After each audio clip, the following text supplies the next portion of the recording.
So today we'll talk about Casa de Paz development project. About the company, Casa de Paz or House of Peace is a non-profit organization founded in 2013, whose mission is to create and nurture a safe, supportive community and temporary home for Latina victims of abuse and trauma in the greater Cincinnati area. They host a weekly support group, educated the community about domestic violence, and help Latina survivors of violence transition into a healthy lives post-trauma. Their headquarters of Casa de Paz located in Cincinnati, Ohio. Their total revenue comes for all program services provided to families to total of $109,000 and 72.7 in 2018. Casa de Paz accompanied with House of Peace of Chicago, which acts as a model for the type of intentional living community. The challenge. Casa de Paz challenged that they have experienced growing but don't currently have procedures in place to control this change. Casa de Paz has been struggling to find direction and resources to optimize their impact. According to the Casa de Paz website, they have had several issues with pregnant women giving birth to their babies, and then government deports a close family members, usually the father.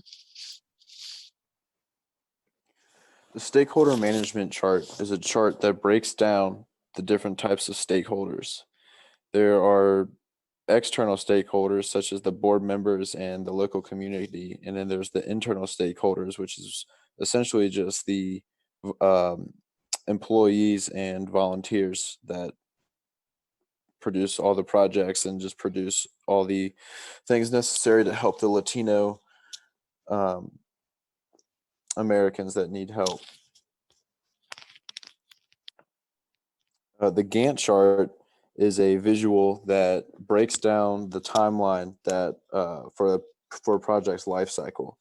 It starts with the master project, and it has the start and finish date on it, and then it has all the things broken down that the project will go through in between, and it can be from a daily, weekly, monthly, or even yearly scale.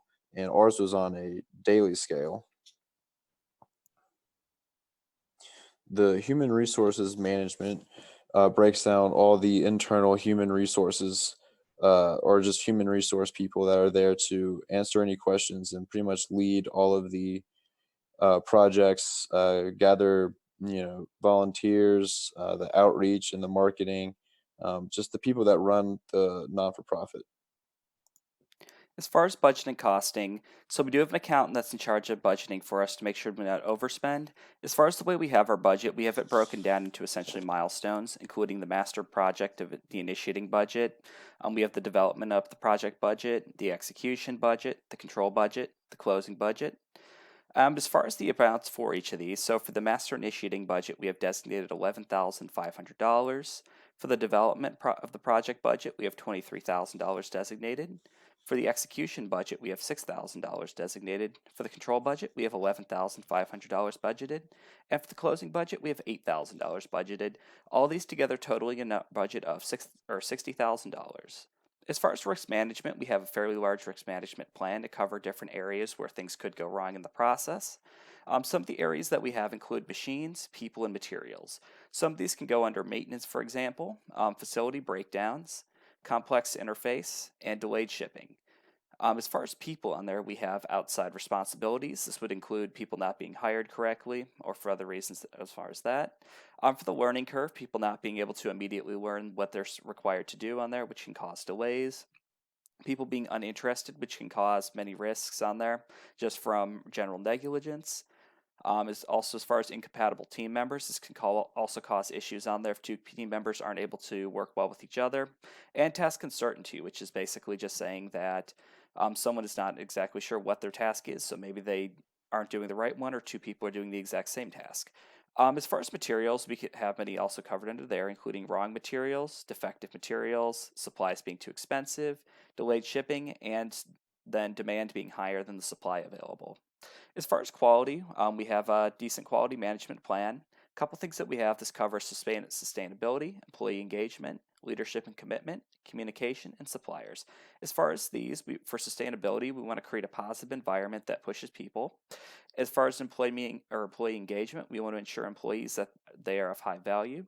For leadership and commitment, we want to lead by example to optimize effort levels. And for communication, we want to be open and transparent at all times, no matter the content.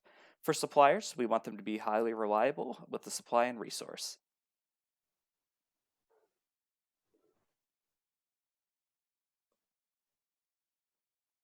Moving on to the change control management plan. So to submit a change, our team member would need to submit a form. In that form, there would be 3 sections. In section 1, the team member would submit a document that will list information about the change. Usually the change request is for an obvious change, but sometimes smaller changes are needed with more context. In section 2, this will contain 2 descriptions. It will be the actual change with more context from the first section, the desired result of the change, and then the benefits for that change. Section 3 will contain the impact of the change.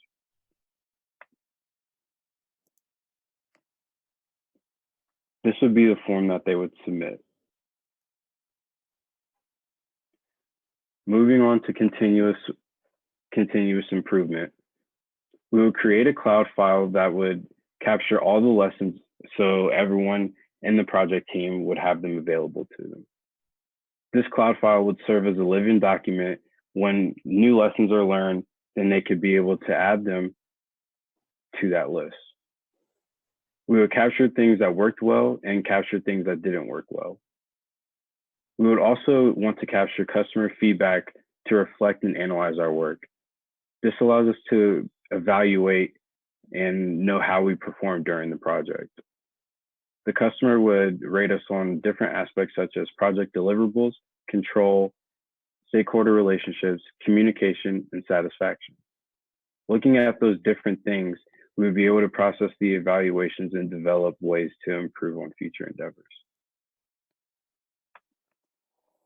In our report summary, we realized the challenges and then the solutions that we could make going forward. 2 challenges that we faced were losing control to a governance project could limit the management power over the project. The other one was diverting attention from other projects to take on new responsibilities. To solve those problems, we would make sure that the project is managed effectively and that managers practice proper delegation strategies. We would also have to explain those delegation strategies to the coordinators to show how productivity will be achieved across the board.